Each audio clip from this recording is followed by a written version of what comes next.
நீங்க உங்களுக்கான ரேமாவா உங்க சிச்சுவேஷனை வச்சு இதை பார்க்கணும்.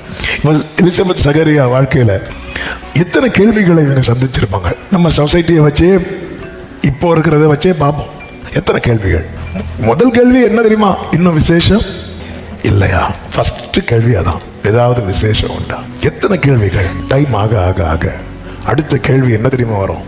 உங்க ரெண்டு பேர்ல யாருக்கு பிரச்சனை? அதாவது டைம் ஆக ஆக ஆக வைக்கப்படுகிற கேள்விகள் இருக்குல்ல. இந்த ஆசாரிய முறைமையின்படி ஊழியர் செய்கிறவர்னா இவருக்கு பைபிள் தரம். பைபிளில் என்ன கேட்டாலும் அவர்கிட்ட பதில் இருக்கு. ஆனால் அவர் லைஃப்ல ஒரு காரியத்தை கேட்டால் பதில் இல்லை. நம்ம எல்லாமே அவருக்கு தெரியும். மோசையை பற்றி சொல்லுங்கன்னா பேசுவார். யோசேப்பை பற்றி சொல்லுங்கன்னா பேசுவார். தாவீதை பற்றி சொல்லுங்கன்னா பேசுவார். உங்கள் மனைவிக்கு இப்படி இருக்கு, உங்களுக்கு இப்படி இருக்குன்னா பதில் இல்லை. ஆனால் ஆவியானவர் நேற்று நான் சிலரை பேச வைக்க போறேன்.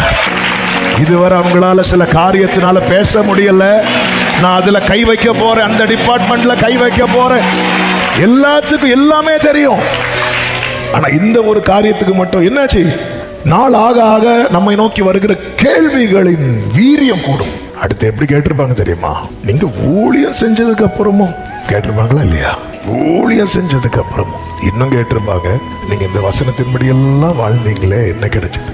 எதுக்குங்க இன்னொருத்தங்க கேட்கணும்? நம்மளே கேட்போமே. பேதர் கேட்டார்ல, நாங்க எல்லாத்தையும் விட்டுட்டு வந்தோமே, எங்களுக்கு என்ன தொடங்கிடும்? இதுக்கெல்லாம் பதில் இல்லை. அடுத்த ஒரு கேள்வி வரும் பாருங்க. ஏதாவது தப்பு பண்ணியிருப்பீங்களோ? யோபுவின் நண்பர்கள் யோபு கிட்ட என்ன சொன்னாங்க தெரியும்? சன்மார்க்கனை அந்த ஒரு தண்டிப்பாரா? இல்லையே.